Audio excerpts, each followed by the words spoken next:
Thank you. Well, I'd like to welcome all of our viewers today. And our guest today is Jason Morris. In 2010, Jason was elected to the USJF Hall of Fame. In 2008, he was elected to the USA Judo Hall of Fame. And in 2008, he became the coach for the 2008 Summer Olympics.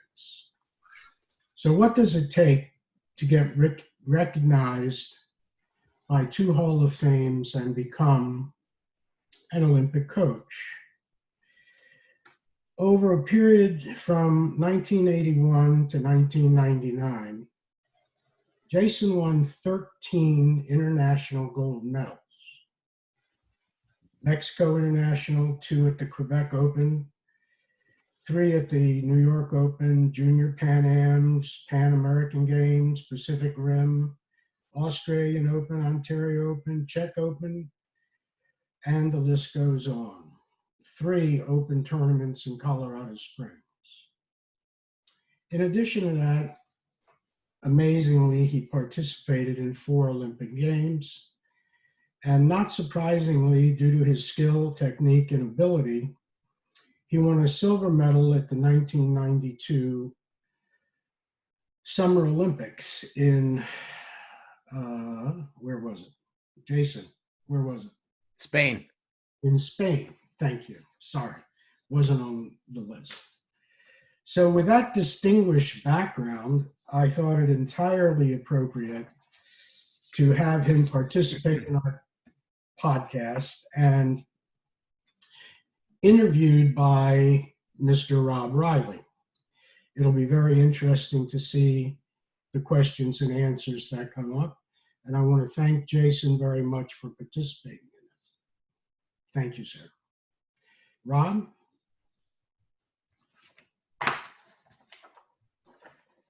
Hey, Jason, again, thanks for this. What brought you to judo in the first place? And were the Olympic Games on your radar screen when you started judo? I was 8 years old when I started, so I had no idea what the Olympics were. And I just saw a pamphlet came home to my house that there was going to be a demonstration at our local YMCA. And so I went and saw it. And once I saw people flying through the air and getting flipped, I was hooked. Okay. Tell us about your time in recreational judo. How long were you there? Did you like recreation before you started thinking about becoming an elite player? Well, my little history is I'm basically I'm a huge competitor. So no matter what it was, whether it was pitching pennies with my grandpa or playing Monopoly, I always wanted to excel. So the judo thing was, along with some of the other things that I was doing at the time, it was never recreational for me. Not that I was training for anything specific, just wanted to excel. So it was a slow progression. Slowly got better, slowly things started happening, and slowly, the Olympics became into sight. But that was, years after I started. Did you have a coach back then in your early days? Well, coach, I had a guy that ran a dojo, yeah. His name was Warren Harris. And he was the instructor at the Glenville YMCA. Actually, back then it was called the Parkside Y. Okay, thanks. Before we go any further, one caveat here. I live about 200 yards from the local volunteer fire department. And when they have to call them in, this major air raid siren, the siren goes off. So there may come a time where you hear there's a large siren and we go mute. Currently, there's a hiker lost on Greylock, so could go off. Sorry. When did you start on the road and when did you really were able to become an elite athlete? What caused that? To get into the elite tournaments? Well, like I said, the intensity and the competition or the competitiveness of myself was a slow progression in all the things that I was doing. At the beginning, I was a swimmer and a judo player. So I entered and competed and thought I was in the Olympics all the way through the first recreational part of my little career. So your parents or your mom and dad drove you to wherever you needed to go. You went to upper level tournaments. Well, when you're 8, what what upper level is there? It's just, there's tournaments. So yeah, my parents drove me everywhere and anywhere that we could compete, both in judo and swimming.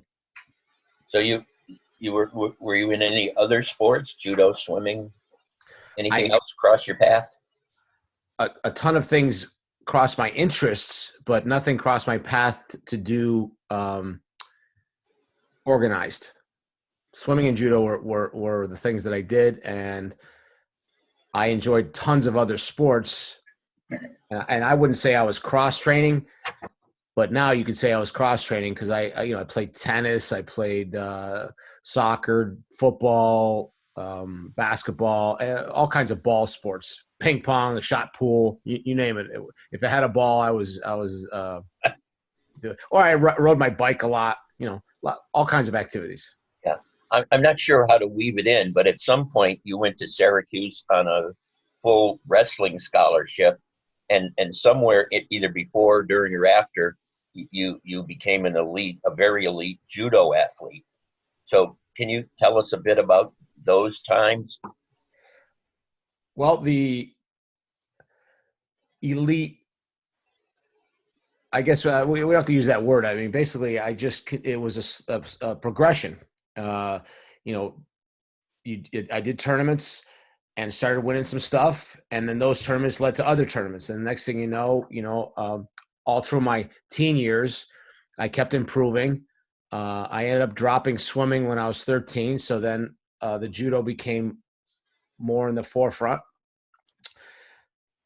I happened to decide to wrestle since you brought that up. I wrestled in high school, started in 10th grade, and then because of the judo, I was successful right away, and was, I guess, you could say fortunate or unfortunate that I was able to be a highly recruited and get a free ride to college.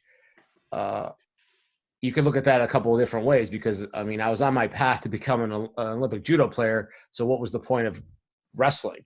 But then again, I have a lot of relationships and friendships, and I gained a lot of experience and knowledge by doing the college thing and the wrestling thing. So it's go back and forth with that. As you moved up the ladder to progressively more tournaments and started winning, did you have to increase your training regimen? More time in the dojo, weightlifting, running? Well, the nature of an elite athlete isn't being in one place. So regiments are maneuvered and changed depending on where you are physically, because in judo, you need to get high level partners, right? So you have to travel. So you're on their schedule a lot of the times. So I know what you're getting at, but it's not as simple as just training more. I mean, you could bang your head against the wall more times and it still won't, you're not going to get any better. Yeah, I know. I tried that. Doesn't work. Yeah. Yeah. So did you have a coach? What I'm trying to just ask you about is you certainly had to have a higher level of skill. You were developing your skill. Could you see things in techniques? Did your coach, if you had one, help you develop more skill? I would say that the skill development was basically by watching and, feeding into what was going on in the judo community at the time. So, for example, at the junior nationals back in the day, there was a superstar named Joey Waneg, and you kind of like watch this guy. Oh, well, he's doing this. And then as you go further, you see guys like Mike Swain and Bob Berlin, and oh, they're doing that, or they're training this, technique, or they're doing a certain amount of newaza, So you kind of take a little bits of everything, or I did anyways, little bits of everything, and try to make myself. I think the most intriguing thing for me, and I've been around athletics for quite a while, is how did you maintain your Olympic athlete status for 4 Olympic Games? That was something like 16 years. The mental desire you had, the training regimen. How'd you do that?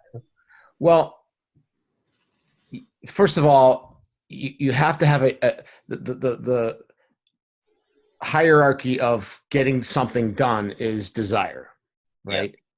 Wanting to do a thing.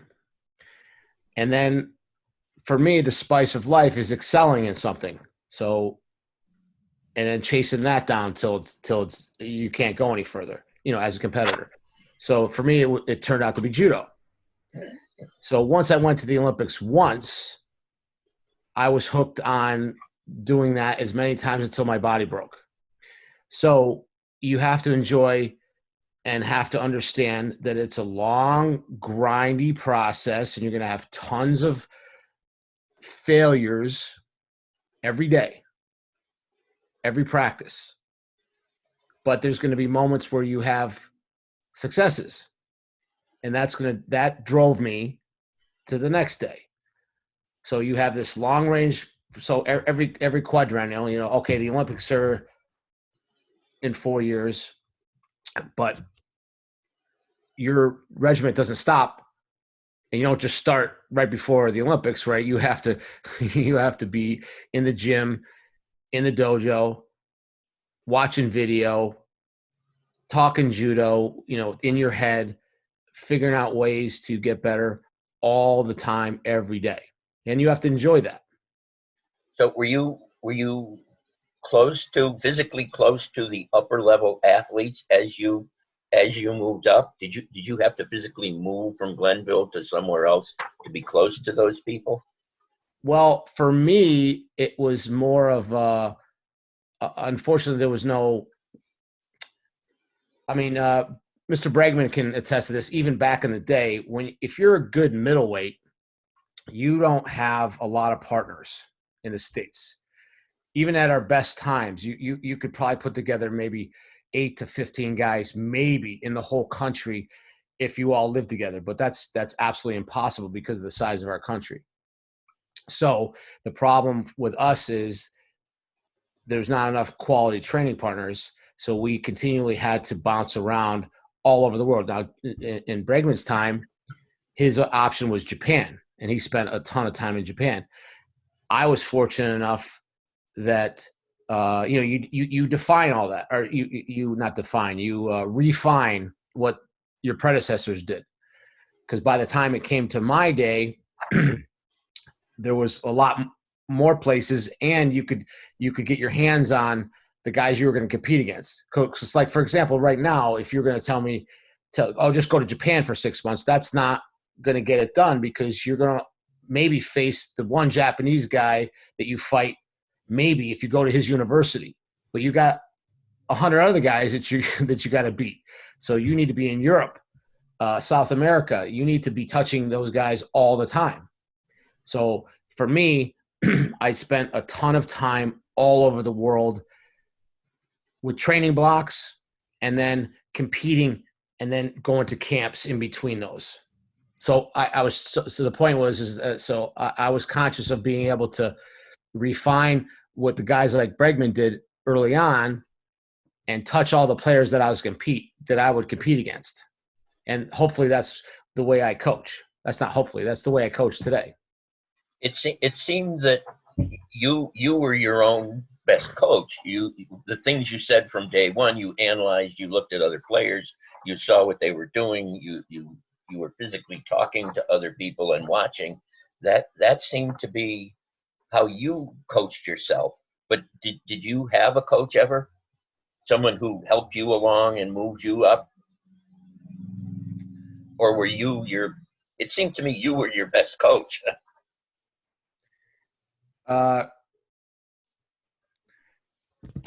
had I grew up in I started with the local dojo, and then there was another dojo in the area that was very competitive, and they went to a ton of tournaments. So I was fortunate to go to a bunch of tournaments through that. The guy there often brought us to tournaments when I was younger. I was talking about like from 11 to 15 or so. I got to fight in a ton of tournaments, and you learn a ton by doing. But that's not always the best way, right? If you don't have a good uchimata to start with, and you keep doing it wrong, well, then all of a sudden you're stuck with a bad uchimata, right, Jim? That's exactly right. Okay, so you progressed to winning a silver medal. That was probably your most unforgettable moment, I think. That's actually a good question. I get asked that a lot. Yeah. That particular thing.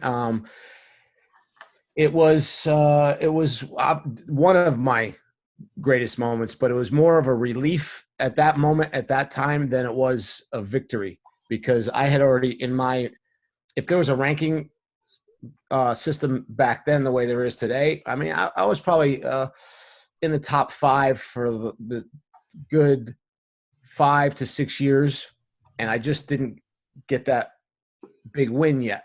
So when I finally won, it was more of a relief. It was like, oh, I finally got this done, and it was a relieving moment as opposed to a victorious moment, if that makes any sense. Yeah, sure. Jim could understand that the most, probably. Yeah. With setting the silver medal aside for the moment, you were at 4 Olympic Games, and I said 4 Olympic Games. Oh my! Were there any other unforgettable moments at those Olympic Games that you'll never forget? Oh my gosh, there's a million. Okay. But what I will tell you, and the group, the greatest times and the things that I miss the most about training was the little rivalries in the dojos. Jim could attest to this totally. Is you get some Japanese guy that kicks your butt for the week that you're at his dojo, and then you become a little friendly with the guy, but yet that then you start going throw for throw, and then you get to agonize over your strategy the night before, and then you come back to practice. Oh, it doesn't work, then I gotta go back. But those for me, and I'm not just talking about Japan. Everywhere I went, you create friendships and you create interactions with teammates. And even if you're only in Germany for a week, everybody there is your teammate, because in judo you need partners. And I'm big on sportsmanship, so I created so many friendships, even though they were my competitors. And I'm friends with a lot of them today. That the guys that we competed against, guys I've beaten, guys I've lost to, because there's just such a mutual respect there that we were in the grind together. But that's what I miss the most. And those are the memories. I have a ton of those memories of the battles in the dojos. Everywhere I went, there was 1 or 2 guys that we created that neat bond, and then we battled every day. That was so much fun. I had a question here about what do you see as the greatest strengths or strengths needed for someone to become an elite athlete, an Olympic athlete, but it seems that you've answered those. It's stick-to-itiveness, it's the desire to accomplish things, it's the desire to train, and handling the stress doesn't seem to be an issue. That seems to be all rolled into this is what you want to do. Did you feel stress, or was it part of? Sure. Oh, there's tons of stress, but that stress is only you learn through it. It's only the stress that you're putting on yourself. Nobody, I live my life to this day by this thing. Nobody gives a crap about you but you. Nobody cares. They don't care about you getting thrown in the dojo. So if you can get past the ego of failing, I mean, competitive nature is still there with every day. Every time you get knocked down, you get upset. But you got to be able to let that wash over you, and then step back up. That it's a cliche and it's been said a million times. But you get knocked down 7, you get up 8. I'm a huge believer in that. I've heard Jim Bregman repeat that often. And it's a challenge. It's like, oh, I got knocked down. All right, here I come again. I'm coming at you again. I'm going to come at you again. Okay, you took me out this week. I'm going to go over the weekend, and I'm going to study the videos, and I'm going to figure out what I got to do, and I'm going to come back at you next week. So being able to challenge yourself, the desire to accomplish something, and then putting effort to it. And there's no real pressure. This is being able to do this judo thing is a gift. If I had to go into a job at 20 years old, I don't know if I would have made it. Just working 9 to 5. I mean, I got to do judo at a high level and try to figure this out until I was 34 years old. And if I didn't break, I would have gone further. I loved every minute of it. What do you think you'd be if you didn't go on this track as a judo player? Well, I often wish I was a tennis player. Okay. So if it wasn't sports, I have no idea. I have no idea what I was a sports nut since the beginning.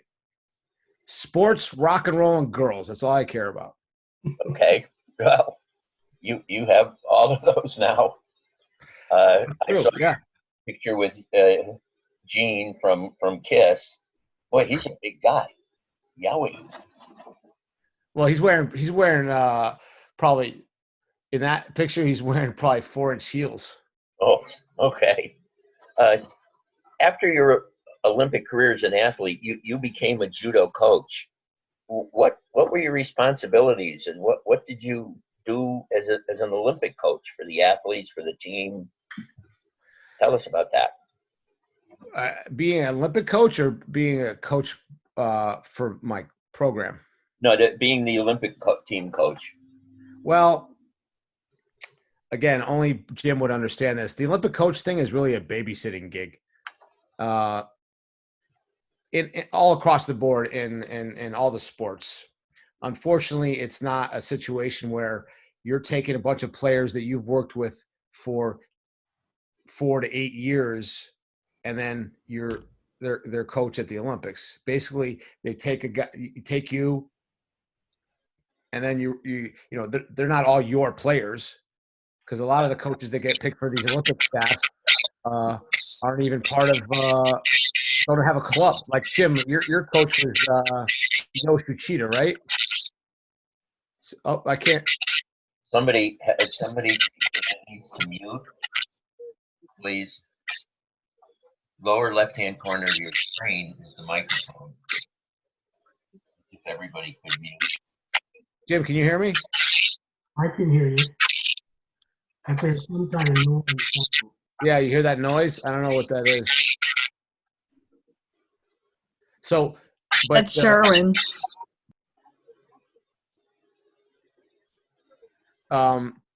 Jim, none of you guys were Uchida students, correct? No, we never met the man until we showed up at the training camp.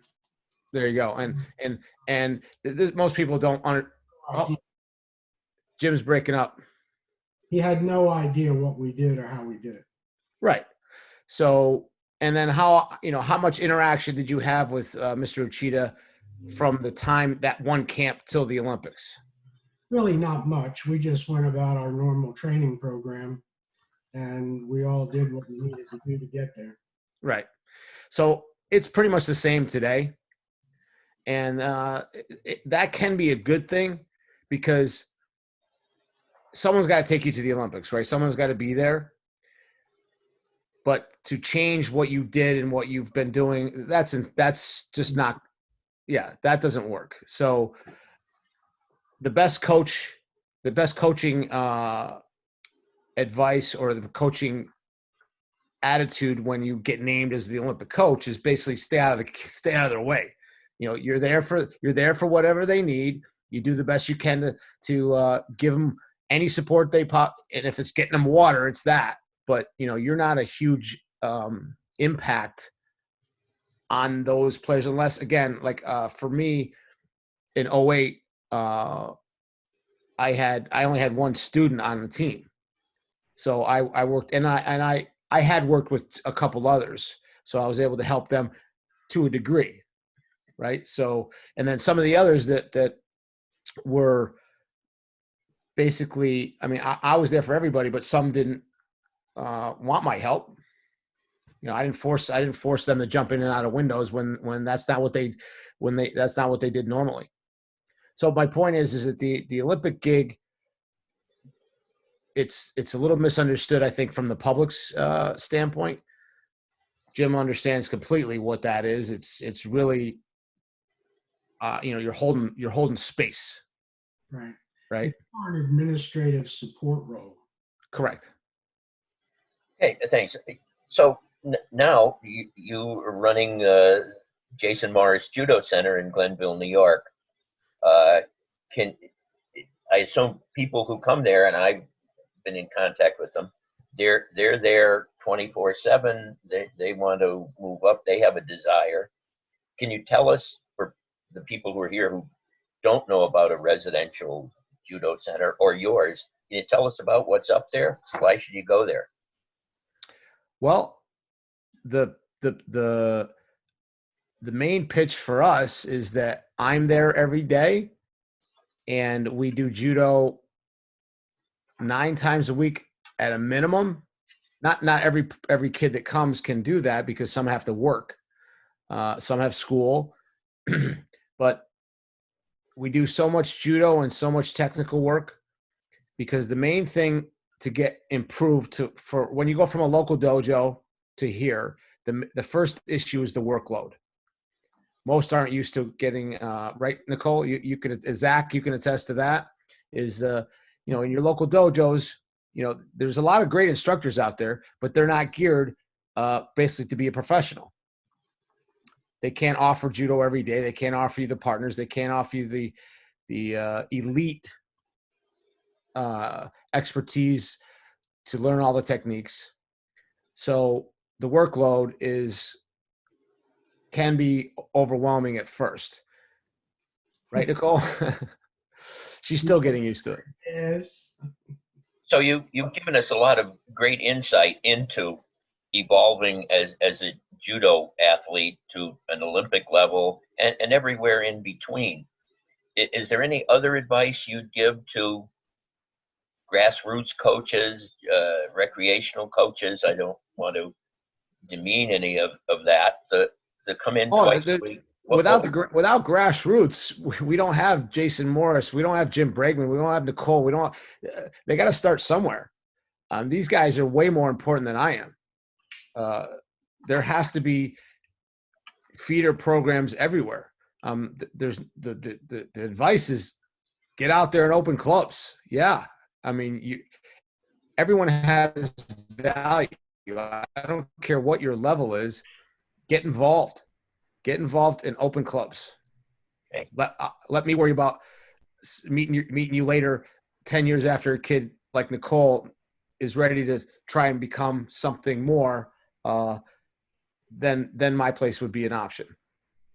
Okay, before we go into questions and answers for anyone, do you have any overall advice? Something you haven't said that we should know? I don't know, but Jim Bregman is one handsome dude. Yeah. You and I and he have, well, you and Jim have done several clinics that I've been at. What a great personality. He still has it though. Oh, I hope to also. So with that, if anyone has any questions for Jason, in the lower left-hand corner of your screen, your microphone is muted. We're just, there's enough folks. Unmute your Rob, microphone. you hung up.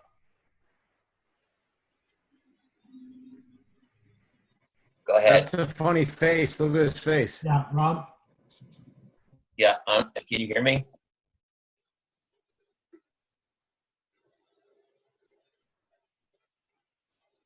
There's Rob. Yeah, sorry, Okay. flaky. Yeah, I'm not sure what everyone heard, but there's enough here that if you unmute your microphone, which in the lower left-hand part of the screen, your microphone is probably muted. Can you just unclick it and ask away? Nicole. Okay, I have a couple questions. But the first one is your transition from athlete to coach. Did you always know that after someone's echoing, did you always know you were going to be a coach after judo? And then at what point after 4 Olympic cycles did you make that transition, and what was it like? It's always a good question. I figured I would always have a foot in this world. I wasn't sure how it was going to happen. I didn't know it was going to be how it turned out. But yes, this whole time I knew I was going to be in sports, which ended up turning out to be judo the entire time. What was the second question? How did you make that transition? You were an athlete for so long. How did you now have to become a coach? Well, I actually did it kind of reverse. I kind of started on the national scene first. My good friend Steve Cohen was 6 to 2000, and he was our Olympic coach. And after I retired in 96, with no intention of starting a club or doing anything like that right away, and I was on the national scene. I was the world team coach with Steve. He was the head coach, and I was one of the assistants. And I got my feet wet doing like that, like that. And it was okay. It was good. But, you don't get to work with the athletes. So, game day coaching them, which I was pretty good at, but still they didn't have a lot of the skills that were necessary to compete at that level. A